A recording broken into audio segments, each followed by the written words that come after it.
Everybody, welcome. You're hanging out with Ben. This is the Hardcore Punk Project here on the X, 92.5 FM in Kamloops. This is my first live-ish interview in around 2 years. I'm here at the Blue Grotto. Don't ask how they let me in here. But yeah, I've got SVNEATR over here. They're a Vancouver-based black metal band. We got James Reedman on guitar, Vitar on vocals and guitar, Sean Hillman on bass, and Matthew Logan on drums. Just to let you know, we have touring members. Edison's filling in on guitar, and Taylor McDonald is filling in on Alright, cool. Well, thanks for joining me here on the X. How are you all doing today? Thank you. Alright. Thanks for having us. First off, are you okay with the teen interviewing you? Yeah. After long consideration, I think I can say confidently yes. I'm comfortable with a teenager interviewing me. Okay, so how would you describe your band to someone who has never heard you before? I would call it loud, aggressive, but musically interesting at the same time. That's the best way. Right. Aggressive and progressive. Aggressive. There we go. Got it. How would you describe your band as a food? That's the first one. Charcuterie. Yeah. A little bit of everything. A little bit of everything. Yeah. A little spicy, sweet, savory, salty. Okay. We'll be talking about the songs on the album Chinook, since the new one hasn't come out yet, and a few other subjects. So the first song I wanted to talk about is The Wind Stirs. I noticed in the beginning that the flanged guitar sounded like the wind blowing underneath all those instruments. Was that the effect you were going for? We really, honestly, it comes from the intro to a Slayer song where they're doing the fast. Oh, the Black Magic? Black Yeah. Magic? So that sort of fade in, but to sort of change it up, added a little flange, and yeah, it just sort of sounded cool. I appreciate that it reminisces of the event, for sure. That's awesome. If your band could be a music meme, which one would you be? Music meme. We just made one the other night with Sean. Yeah, we had a show in Port Alberni, and I went off stage, and Kenzo from Texas was drinking a beer, and I was just, kidding around, and we got some templates for sure. We got one of Taylor making faces and doing drums. Yeah. But, I don't know, just whatever makes people laugh. Laughter is one of the Truth is, I think we kind of create our own memes if we're being completely honest with ourselves. We're really goofy. We come across, like in band photos and everything else, we come across very, like, we suit the image of a black metal band, very serious and very aggressive, but we're a bunch of goofballs. We have a lot of fun playing live. We have a lot of fun in the car. The car rides are definitely eventful. Yeah, we have some like dumb little names for songs. Like I don't know how it started. I don't know how I came up with Zooks of Hazard. I was thinking about zucchini. I had like a great zucchini dish, and I don't know, just Zooks of Hazard. The Zooks game. We have like different like upcoming songs. We just call them Zooks Do Death Zooks. Just, I don't know. It's just, we're a bunch of goofs. Yes. We're just one of goofs. How much time do you guys spend on your hair? Some hair care tips for the listeners, perhaps? Not enough. Always condition. Rather use a good shampoo. Don't cheap out on the shampoo. Always use a good one. My girlfriend gets me good stuff. She's an esthetician.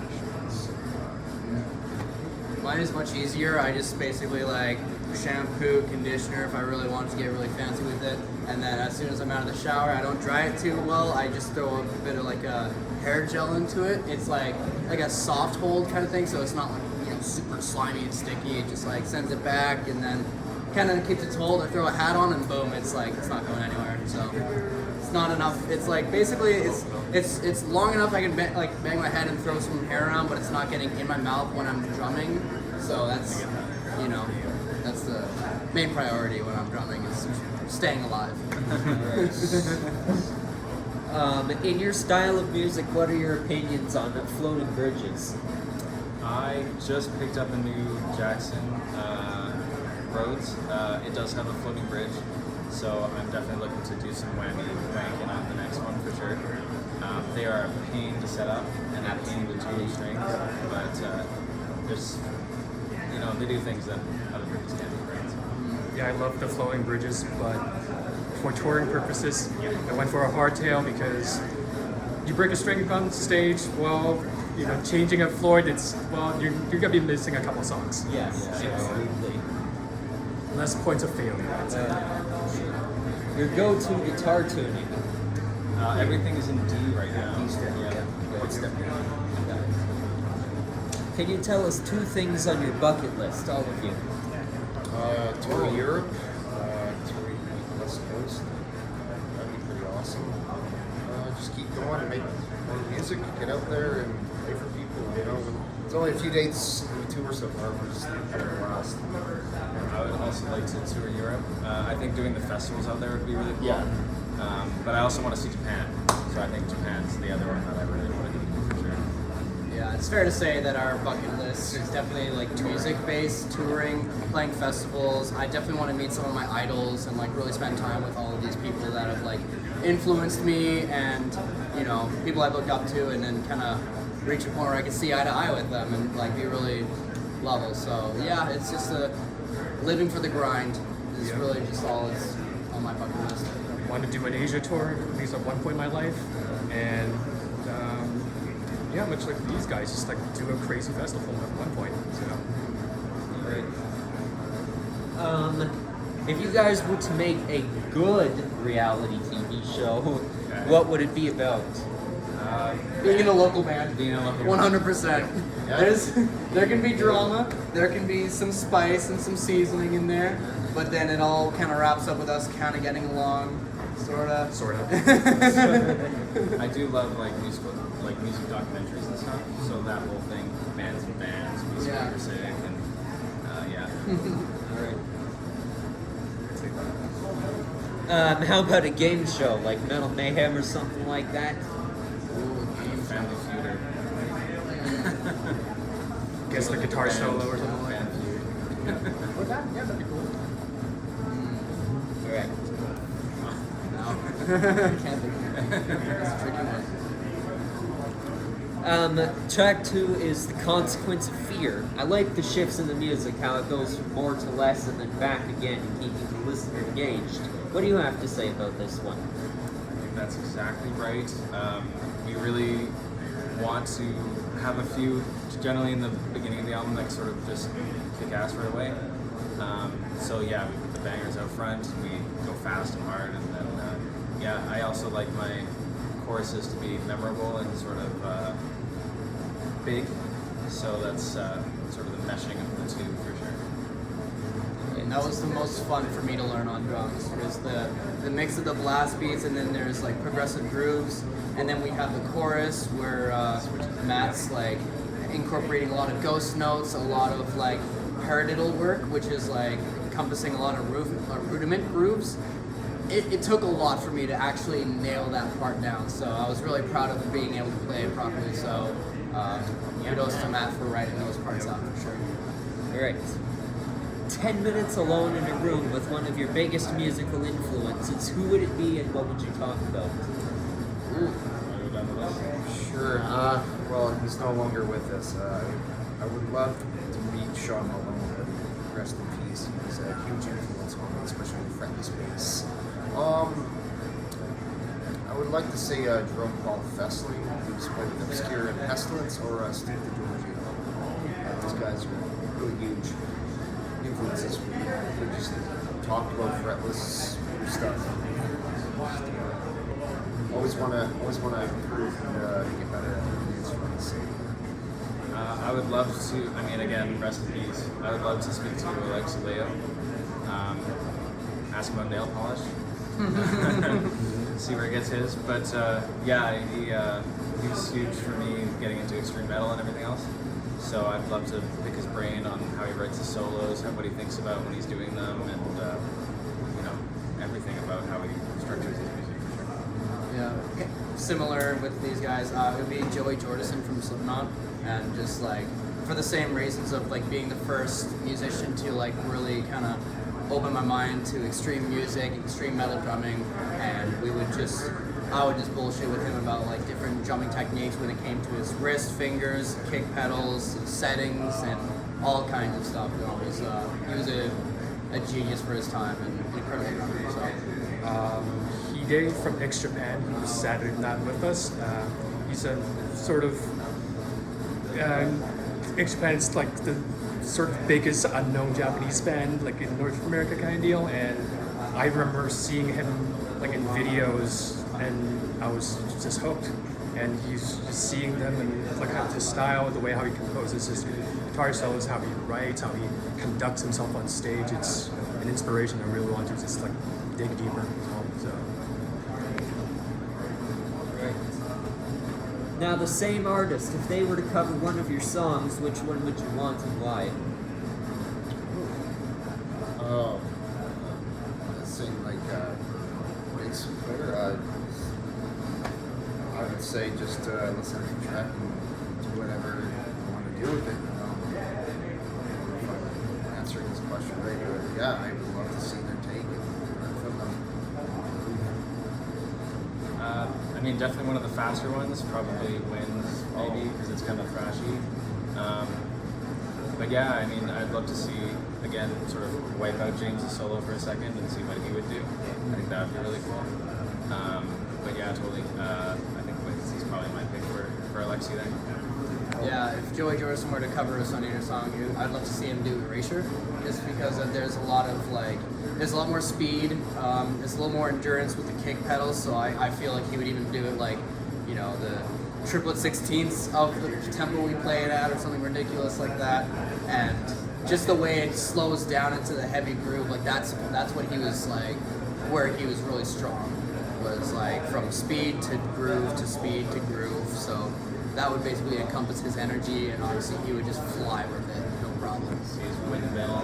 Yeah, action, yeah, absolutely. I'd say maybe probably either Morning Sun or Erasure, because those are very like those songs are very progressive, but it also has a very nice melody to all of it, and I'd love to see how like his take would be.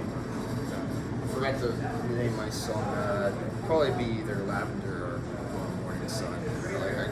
It's really creative. I had like a lot of chances to be creative bass parts, but I would love to hear Sean or Steve or Drew tap. Alright, speaking of Morning Sun, that's the next song up. Pretty depressing compared to the rest of the album so far. Music and lyric-wise, I'm still into it. Who wrote this one? I wrote, it was kind of a mixed bag. We do a lot of the writing sort of as a group and sort of coming up with ideas and pushing it together. I do write the lyrics. This one was sort of about being depressed in the city and sort of the whole, sort of that distance between nature and myself. I always find going out and being in the woods and sort of the mountains, whatever, to me is sort of more relaxing and easy, like eases my stress right away. So that was about sort of coming back to reality, coming back to sort of everyday life. So yeah, I mean, that was kind of the inspiration for that one. Where have you been and where will you go next on this tour? Well, so far we started our tour on the islands, so we played Nanaimo and we played Port Alberni. We came back to Vancouver and they played a hometown show. We were in Kelowna yesterday. Yesterday was my hometown Yeah. show, that's where I'm from, so that one kicked ass. It was a sold out show over at Jackknife Brewery. Yeah, every single night so far has been amazing. Seeing Hexus over and over again, it is the coolest experience. I don't think I can possibly get bored watching their set. There's always so much happening, so much energy, so much activity. So this entire tour is going to be lined up very well. Next up, we're going to Prince George. It's going to be a little bit of a trek, but you know we're in it for the long haul, so we're going to get used to it pretty quick. After that, we're going to keep blasting forward across Canada, going from Alberta all the way to Halifax, really. So, yeah, really stoked about that. Aside from Hexus, who are you touring with? Texas. Just Texas, just Texas and SVNEATR. We do have a string of dates in Ontario, Quebec, where we're playing with Mace Grade. May Skyrim, we're playing with them in Ottawa, Montreal, Big Nomini as well for Montreal. We're playing a few dates with rap bands. If you like May Skyrim, awesome atmosphere, black metal, Big Nomini, dark death metal. Check them out. Phenomenal bands. In fact, if you pan the camera over to the side a little bit, you can actually see Nexus setting up over there. They're from Denmark. They're cool too. How have the crowds been so far? That's one's been Kelowna. Yeah. Just a rowdy group. There might have been a little bit more people maybe in Vancouver, but as far as like energy and everything else, Yeah. Kelowna's pretty There is something to be said about the smaller towns in between the bigger cities because they're not like with smaller towns it's not very saturated. It's not very often where we get a bigger band rolling through towns. So whenever like cities like Kelowna or Red Deer, for example, they get a show, they will go crazy for it because they haven't gotten a show in months. But big cities in Vancouver, you get the biggest acts in all of music and all of metal coming in every weekend, so you know, you feel the urge, so you can skip the next show because you're going to catch another big show the next week, right? It's like, we've got a lot of great dates lined up with like the smaller places, so I feel like we're going to have a lot of rowdy shows ahead of us for sure. The most memorable venue you've been at so far? I love the Globe, our first stop, because it's it used to be a hotel, right? Yeah. It used to be a hotel that's turned into a venue, and it's all the people there, the energy that the crowd gave us. Beautiful start to the tour. Yeah. It was cool playing Funkies too because they like just reopened for metal shows. Yeah. So the last like 4 years they were not doing any. Yeah, 4 or 5 years. That's Yeah. It was a hot minute. And that was like where I cut my teeth. So it was definitely cool to play that venue on Friday. Alright. Next song is Lavender. These transitions are perfect. It starts off light, then it gets a bit faster, clean singing, and then bringing it back to that classic black metal sound. Jeez, what can you say about this one? I'll say at first there wasn't clean singing. Or whatever the heck that voice was underneath. Yeah, totally. I did have some help on the record. Dan Wilbert from Arctos and the recently departed Matt Depper from Napoleon as well. He did backup vocals as well. He sort of did more of the slamming stuff, and Dan sort of helped a little bit with some of the cleans. But yeah, no, that song is super sick. It's like it's probably our most progressive one. Maybe Erasure, but sort of those two for sure. But yeah, that one sort of came together. I had the verse riff that I didn't think was going to be on the album actually. I sort of wrote it as a side thing, and I played it for the guys and they liked it. And then we sort of added that slamming thing in the beginning and brought it back at the end. And yeah, it was just sort of a cool tune that kind of came together. Again, it's a great. Right. Your most successful pickup line, and it can't be "I'm in a band," because I tried that and it didn't work. I have a wife. I like to go with hi, my name is Taylor, it's nice to meet you. But that's just me personally. I find that pickup lines aren't always the greatest way to start off. I like to... It doesn't make a really good first impression. Yeah, to set a good first impression, it's like being personable and being friendly, and you know, some pickup lines are very straightforward. They're like, I want to have sex with you later, and then girls are like, thanks, but I don't want that. So I stick with a very personal, just down to earth approach. Yeah, And it's nice to introduce yourself. Just say hi, my name is Bob. There you go. Do you like jazz? I do like jazz, There you go. exactly. I'm in a black metal band, and then they run away, and you're like, darn it. But jazz, though, that's different. It's sophisticated. It means you're good at improvising. So. Indeed. You're at NASA in the control room and you see a flashing red button above you. No one is looking. The button says 666. Do you push the button or not? Push it, hands down. Do it for absolutely. safety. Yeah, we do it for safety. Exactly. Do it for safety. The next song is The Veins of the Earth. This is the longest track. If you remember, I played this on my show a while back. And its lyrics are kind of relevant to the situation at hand with the planet. What else do you have to say about this one? I wrote the lyrics when I was visiting my in-laws.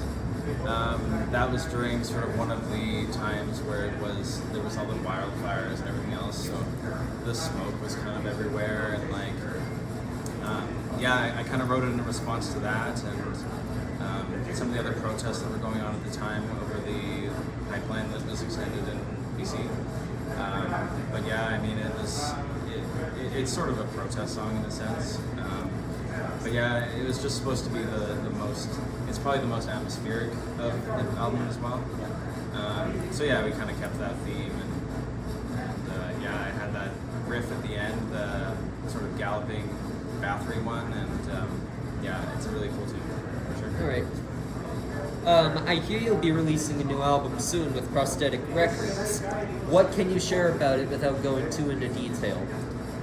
Very heavy. It's heavier. It's sort of a continuation of Chinook in some places, and still has some of the rawness from the first album as well, and some other things we're trying out. So It's gonna be cool. We're recording it right now. Once we get back, I'll finish my guitars and do some vocals.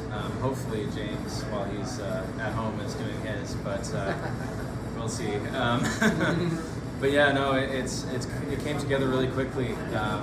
We kind of were writing, and we had the offer of Prosthetic, and yeah, we wanted to get the album out pretty quick. So yeah, without shows as well, we kind of put our noses down and started writing. And yeah, again, group effort for sure on that one.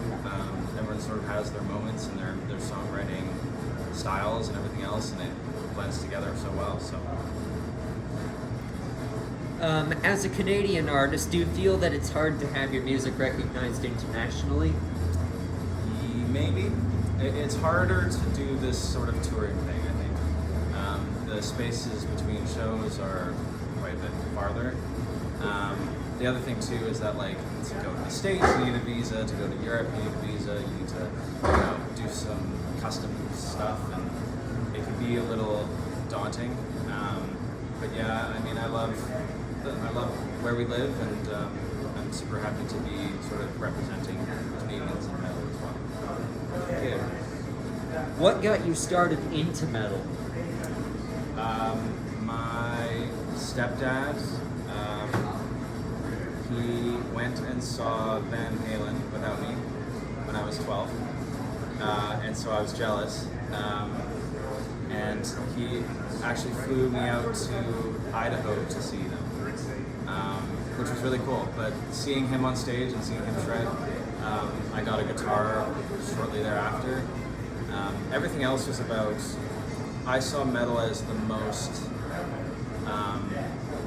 advanced at the time for like technique, and like for me being just starting out, I thought metal was like, and like I thought it was musically interesting. I thought you could get fast, you could get technical and everything else. Yeah, and then once I heard Children of Bodom, I had a Guitar World magazine with him on the front of it, and I just thought he was a cool looking dude. So yeah, I checked out everyone on the cover, but yeah, his music resonated for sure. I think I have the reissue of that magazine. The like 2005 or something like that. Well, no, it was one with Eddie on the cover though, but it was reissued like a few months ago because of his death. Oh, okay. That's cool. Nice. Anybody else? Have to get into metal? my dad had a cassette of Deep Purple's Machine Head, and Van Halen as well, the first album, self-titled, and love those listening to those truck road trips. How I got into becoming a metalhead, it's a friend of mine put on Liquid Tension Experiment. And I'm like, what the hell is this thing? Dream Theater and some of the X and stuff. And I'm boom, just went in from there. Got into the extreme metal, like thrash metal, and all that stuff from there. Yeah. Yeah, it really, like, what planted the seed for me was being in the back of my mom's friend's van, and she would play the Black Album by Metallica, and just being in the back and just feeling the bass rumble in the beginning of Enter Sandman, the toms and humbling guitar riffs, it all came together so well. I had so much energy for that, and that's what definitely planted the seed. And then as the years went on, I think it was the rabbit hole, starting from bands like Disturbed and Slipknot, Korn, into more darker, more just extreme metal. So like from Slipknot going into death metal, and you know, so on and so forth. And I'd say the rest is history. Here we are. Yeah, my dad gave me a Deep Purple CD. It was live in Japan. Put it in. He says, "Stop talking. Just listen to this." First track was Highway Star. Yeah. The rest was history. Yeah. The star changed everything. Here we are. Here we are. Why do you think metal isn't as popular as the other genres that exist? I think metal took a lot of pride in being the underground. It's been like the biggest middle finger to everything else, to society, to other standards of music, to, you know, music that's just mostly like manufactured by big corporations and companies to pump out more listeners and viewers. Whereas we, on the other hand, we make it in a very organic place. We make it from a place of hurt and pain and anguish and hate. And then we get rid of it into this ugly, like, compiled mess that we call music, and people love it. We love it, and it's fast, it's visceral, and it's real. Like, the bottom line is that it's real. And I've had a big gripe against pop music for the longest time, because you hear it and you heard it again and you hear it again from all different people. They're just redoing the exact same thing because they're following the trend, and you're like, where's your creative freedom? Where's your expression? There's none of it. It's just a constant manufactured just product. It's a product. We're here to sell the real deal organic shit. Alright. I always hear the word primeval in reference to metal. What does this mean to you? Sounds evil. I mean, the primevals for me are Diablo. No, it makes me think of what's that band? Power metal. Not Dream Evil. Yeah, it makes me think of Dream Evil. Yeah. I would just say, like, a lot of metal kind of comes back to Slayer and Tom Arai's vision of what metal should have sounded like, which is just scary and menacing to the public. So, like, involving ideas like, you know, Satan, demons, and hell spawns, and that, like, absolutely kind of opened up the doors to death metal, and people, like, saying they're onto something, let's keep continuing off of that. So when it comes to evil, I would consider Slayer and the continuations in death metal and black metal and a lot of different veins of extreme metal for sure. Okay. And the final song on the album is Erasure. This one also felt unfortunately relevant to the post-apocalyptic lyrics. It gave me memories of Ukraine. What's this one about? This one is about man-made destruction and sort of bringing about our own end in a sense. We're obviously doing a lot, not enough to stop global warming, we're not doing enough to stop garbage in the oceans, we're not doing enough to stop deforestation. Soil is a big thing now. But yeah, it's just sort of supposed to plant that image in your head of, like, you know, where is this heading to? There's a line in it about children in gas masks. There's a line in it about the atomic bomb with silhouettes sort of burned into the ground. And yeah, it's just sort of about bringing about our own end in a sense. Yeah, and it sort of ends the album too. So yeah, at another time. If you could put something in a time capsule that would not be opened for the next 20 years, what would it be and why?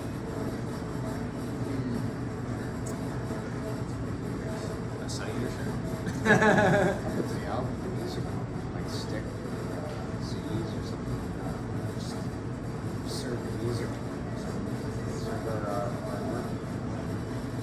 throw on a couple other albums if the time capsule is big enough. The 80s are sick. Check them out. Listen to them. Enjoy them. It's music's all right. I would say a Nintendo Switch so that someone can find it and go like, oh look, a Nintendo Switch, I haven't seen this in 20 years. And then I'd say just throw it, same vein as them, just throw in like a Game or a PSP in there. Because people would be very confused. What is this? If you had 2 minutes to address all the world leaders, what would you say and why? stop fighting, stop arguing with each other, figure your shit out. Let's like kind of go forward in peace and not be so sadistic and greedy and trying to occupy other countries. Like, smarten up. That's what I'd say. Respect people's freedoms Yeah. and their autonomy. If it ain't broke, don't fix it. Like, stop. Some people give more straightforward answers. One guy just said, fuck off. We're giving the PG one because, like, the moment you ask that, it's like there's a lot of words I want to say, but at the same time, it's not. Yeah. Okay, so now this is the last question that I like to ask all the artists I've interviewed, which is like a lot. I don't know how many because I've done so many. But will you accept a challenge from me? Okay. The challenge is a metal version of The Good Ship Lollipop by Shirley Temple. I don't know the lyrics to that one. I need to listen to it. Upload it to YouTube. And you guys with long hair have to do your hair in ringlets like Shirley Temple used to do it too. Got it. Baby. Absolutely. Lady baby. Let's the do lady it. baby thing. Taylor on vocals. Let's do it. There you go. It's grindcore. You guys Sounds It's like a good. grindcore version of it. 30 seconds. Yeah, there you go.